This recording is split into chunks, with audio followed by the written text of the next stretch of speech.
মুম্বাইকে হারিয়ে play of নিশ্চিত করতে মরিয়া কেকেআর সল্ট নারিন জুটি ফ্যাক্টর হতে চলেছে। Last over last ball thriller, রাজস্থানকে 1 রানে হারিয়ে রুদ্ধশ্বাস জয় পেল হায়দ্রাবাদ। আইপিএলের প্লে অফের দৌড় থেকে ছিটকেই গেছে মুম্বাই ইন্ডিয়ান্স। অনেক যদি কিন্তু অঙ্কের জটিল সমীকরণেই টেকে হার্দিক পান্ডিয়ার দল। আজ ওয়াংখেড়ে স্টেডিয়ামে মুম্বাই ইন্ডিয়ান্স খেলতে নামছে কলকাতা নাইট রাইডার্সের বিরুদ্ধে। জিতলে প্লে অফের দিকে আরও এক ধাপ এগিয়ে যাবে নাইটরা। আইপিএলে এখন অবধি মুম্বাইয়ের ওয়াংখেড়ে স্টেডিয়ামে মুম্বাই ইন্ডিয়ান্সের বিরুদ্ধে 10টি ম্যাচ খেলেছে কেকেআর, হেরেছে 9টিতেই। 2012 সালে একমাত্র জয়টি পেয়েছিল কেকেআর।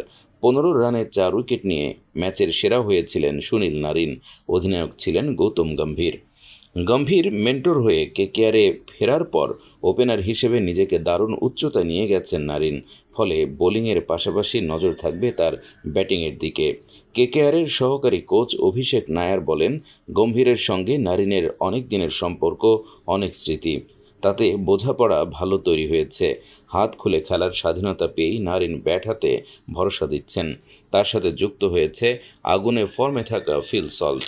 নারিন সল্ট দাঁড়িয়ে গেলে কেকেআরের জয় সহজ হবে। ইডেনে আগের ম্যাচে দিল্লি ক্যাপিটালসের বিরুদ্ধে পারফরম্যান্সে বোলিং বিভাগ নিয়ে স্বস্তি ও আত্মবিশ্বাস ফিরে পেয়েছে কেকেআর। নায়ার এদিনও মিচেল স্টার্কের পাশেই দাঁড়িয়েছেন। হর্ষিত রানাকে এই ম্যাচে পাবে না কেকেআর, ফলে স্বাভাবিকভাবেই বোলিং বিভাগে পরিবর্তন আসবে। অভিষেক নায়ার বলেছেন, টস জিতলে কোনো দলই ওয়াংখেড়েতে পরে বোলিং করার সিদ্ধান্ত নেবে না। যদিও টি-20 ফরম্যাটে টস গুরুত্বপূর্ণ নয়, পরিবেশ ও পরিস্থিতির সঙ্গে মানিয়ে নিতেই ম্যাচের আগে পর্যাপ্ত সময় হাতে নিয়ে মুম্বাই পৌঁছেছে কেকেআর আগ্রাসী ক্রিকেট খেলার লক্ষ্যে। মুম্বাইয়ে 2021 সাল থেকে পরিসংখ্যান ধরলে 42টি ম্যাচের মধ্যে 26টিতেই জিতেছে রান তাড়া করা দল। গত বছরের আইপিএল থেকে এখনও অবধি ওয়াংখেড়েতে 11টির মধ্যে রান তাড়া করে জয়, 7টিতে হাই স্কোরিং ম্যাচ হওয়ার মতোই উইকেট। কলকাতা নাইট রাইডার্সের সম্ভাব্য দল: Phil Salt wicketkeeper, Sunil Narine, Angkrish Raghuvanshi, Shreyas Iyer অধিনায়ক, Rinku Singh, Venkatesh Iyer, Andre Russell, Ramandeep Singh, Mitchell Starc, Varun Chakravarthy, Vaibhav Arora. বোলিংয়ের সময় ইম্প্যাক্ট প্লেয়ার সুয়াস শর্মা। মুম্বাই ইন্ডিয়ান্সের সম্ভাব্য দল: ঈশান কিষান উইকেট কিপার, রোহিত শর্মা, সূর্যকুমার যাদব, তিলক ভার্মা, হার্দিক পান্ডিয়া অধিনায়ক, নেহাল ওয়াধেরা, টিম ডেভিড, মোহাম্মদ নবী, পীযূষ চাওলা, জেরাল্ড কোয়েটজি, জশপ্রীত বুমরা। বোলিংয়ের সময় impact player Nuwan Thushara. Last over last ball thriller, রাজস্থানকে 1 রানে হারিয়ে রুদ্ধশ্বাস জয় পেল হায়দ্রাবাদ। এরই নাম ক্রিকেট। 4 ছক্কার আধিক্যে আইপিএলে ক্রিকেটের কৌলিন্যই নষ্ট হয়ে যাচ্ছে, এমন অভিযোগ বিশুদ্ধবাদীদের। কিন্তু বৃহস্পতিবার রাজস্থান হায়দ্রাবাদ ম্যাচে ব্যাট ও বলের এক চমৎকার সহাবস্থান দেখা গেল। শেষ পর্যন্ত ভুবনেশ্বরের বোলিংয়ে ভর করে যেভাবে হায়দ্রাবাদ জিতল তা ফের বুঝিয়ে দিয়ে গেল, ফরম্যাট যাই হোক না কেন, ক্রিকেট সবসময়ই গ্লোরিয়াস গেম অফ আনসার্টেনিটি। ব্যাটারদের রাজত্বে ফের বোলারদের পতাকা উঁচু করে তুলে ধরলেন অভিজ্ঞ এক ভারতীয় সুইং বোলার। এদিন টসে জিতে প্রথমে ব্যাট করার সিদ্ধান্ত নিয়েছিল হায়দ্রাবাদ। লিগ টেবিলের শীর্ষে থাকা রাজস্থান রয়্যালসের বিরুদ্ধে শুরুটা ভালো হয়নি প্যাট কামিন্সদের। 35 রানে 2 উইকেট হারায় তারা।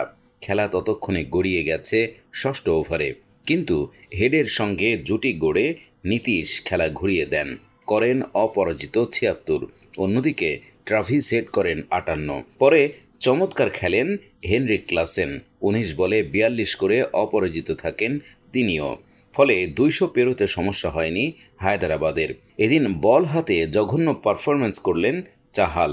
সদ্য টি-20 বিশ্বকাপের সুযোগ পাওয়া স্পিনার তার 4 ওভারে দিলেন 62 রান। বাকিদের কেউই যেখানে ওভার পিছু গড়ে 10 রানও দেননি, সেখানে তিনি দিলেন 15 রানেরও বেশি। হাতে 200 রান নিয়ে দুরন্ত শুরু করে হায়দ্রাবাদ। প্রথম ওভারেই চমকে দেন বহু যুদ্ধের ঘোড়া ভুবনেশ্বর কুমার। দ্বিতীয় বলে বাটলারকে ফিরিয়ে পঞ্চম বলেই সঞ্জু স্যামসনকেও ফেরান ভুবি। এভাবে দুটি দামি উইকেট পড়ে যাওয়ার ফলে নিশ্চিতভাবেই চাপ বেড়ে গিয়েছিল মরু শহরের দলের উপরে। পরপর 4টি ম্যাচ জিতে গিয়েছিল রাজস্থান। এদিন জিতলে কার্যতই পরিষ্কার হয়ে যেত নকআউটের আসন। কিন্তু শুরুতেই পরপর উইকেট হারানোয় হারের জুজু দেখতে থাকেন দলের সমর্থকরা। যদিও অচিরেই লড়াইটা বিপক্ষ শিবিরে পৌঁছে দেন যশস্বী জয়সওয়াল ও রিয়ান পরাগ। প্রথমজন 30 বলে এবং দ্বিতীয়জন 31 বলে অর্ধশত রান পান। তাদের পার্টনারশিপ জমে যাওয়ার পর কার্যতই অসহায় দেখাচ্ছিল হায়দরাবাদকে। কে জানতো ইনিংসের শুরুতে জাদু দেখানো ভুবি ওস্তাদের মার দেখা যাবে শেষ রাতেও। অতিরিক্ত অ্যাডভেঞ্চার্স হতে গিয়ে যশস্বী বোল্ড না হলে এই খেলায় রাজস্থান হারে না। 40 বলের ইনিংসে 7টি বাউন্ডারি ও 2টি ছক্কা হাঁকিয়ে 67 করে ম্যাচের ভিত গড়ে দিয়েই যান ভারতীয় ক্রিকেটের নতুন তারকা।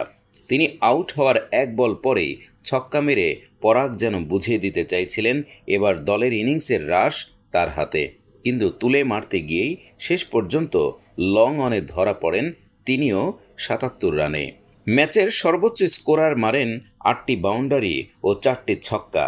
আর এর পরেই খেলা ক্রমশই ঝুঁকতে থাকে হায়দরাবাদের দিকে। ম্যাচের 17তম ওভারে দুরন্ত বল করে নটরাজন ম্যাচটিকে কার্যতই 50-50 পরিস্থিতিতে এনে ফেলেন। ধ্রুব জুড়েল আউট হন পরের ওভারের শুরুতেই। প্যাডের উপরে আসা বলে যে শট মেরে তিনি আউট হলেন তা নিয়ে কোনো নিন্দাই যথেষ্ট বলে মনে হয় না। বিশেষ করে একজন উদীয়মান তারকার কাছ থেকে ম্যাচের ওই পরিস্থিতিতে ওরকম শট আশাই করা যায় না।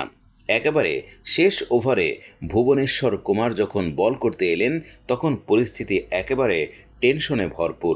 6 বলে 13, সেখান থেকে 3 বলে 6, শেষে 1 বলে বাকি ছিল 2 রান। আর সেই বলে আউট পাওয়েল। লেগ মিডলে নেমে আসা ফুল টস ফ্লিক করতে গিয়ে ফসকান তিনি। ভুবনেশ্বরের সেই ম্যাজিক বলের দৌলতে দুরন্ত জয় পেয়ে যায় হায়দরাবাদ। বিশ্বকাপের দল নির্বাচন নিয়ে সব প্রশ্নের জবাব দিলেন নির্বাচক ও অধিনায়ক। 80% দল তৈরি ছিল আগে থেকেই, বাকি 20% বেছে নেওয়া হয়েছে আইপিএল থেকে। টি-20 বিশ্বকাপে ভারতীয় দল নিয়ে সাংবাদিক বৈঠকে এমনটাই বললেন নির্বাচক প্রধান অজিত আগারকার। বিশ্বকাপে ভারতের প্রথম একাদশে কাদের খেলানো হবে সেই প্রশ্নের জবাব দিয়েছেন অধিনায়ক রোহিত শর্মা। সাংবাদিক বৈঠকে আগারকারকে প্রশ্ন করা হয় 15 জনের দল বাছতে আইপিএল কতটা ভূমিকা নিয়েছে। জবাবে তিনি বলেন, আইপিএল শুরু হওয়ার অনেক আগে থেকেই আমাদের আলোচনা হচ্ছিল। আমাদের মাথায় কয়েকজন ক্রিকেটারের নাম ছিল, তাদের পারফরম্যান্স ও ফিটনেসের দিকে আমাদের নজর ছিল।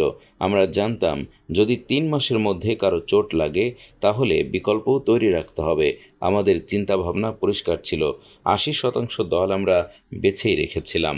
তাহলে কি আইপিএলের পারফরম্যান্সের দিকে নজরই দেননি নির্বাচকেরা? দিয়েছেন। যে যে জায়গায় ক্রিকেটার দরকার ছিল সেই জায়গা ভরাট করার জন্য চেষ্টা করেছেন তারা। সেই তালিকায় পড়েন শিবম দুবে। তাকে নিয়ে রোহিত বলেন, শিবম আইপিএলে ভালো খেলছে, মাঝের ওভারে বড় বড় শট খেলছে। ওর ওই দক্ষতার জন্যই ওকে দলে নেওয়া হয়েছে। আশা করছি বিশ্বকাপেও শিবম ভালো খেলবে। বিশ্বকাপের দলে যে 15 জন ক্রিকেটার নেওয়া হয়েছে তাদের নির্দিষ্ট পরিকল্পনা করেই নেওয়া হয়েছে বলে জানিয়েছেন রোহিত। কোথায় খেলা হচ্ছে, সেখানকার পিচ ও পরিবেশ কেমন তা মাথায় রেখেছেন তারা। দলে 4 স্পিনার থাকলেও একজনও অফ স্পিনার নেই। সঙ্গত কারণেই অফ স্পিনার নেওয়া সম্ভব হয়নি বলে জানিয়েছেন রোহিত। ভারত অধিনায়ক বলেন, অনেক আলোচনা হয়েছিল, কিন্তু ওয়াশিংটন সুন্দর খুব বেশি ম্যাচ খেলেনি। অশ্বিন ও অক্ষরের মধ্যে একজনকে বাছতে হবে। অশ্বিনও এই ফরম্যাট খুব বেশি খেলেনি। অক্ষর খুব ভালো ফর্মে রয়েছে, ও ভালো বল করছে, পাশাপাশি ব্যাটটাও ভালো করছে, তাই ওকে নেওয়া হয়েছে।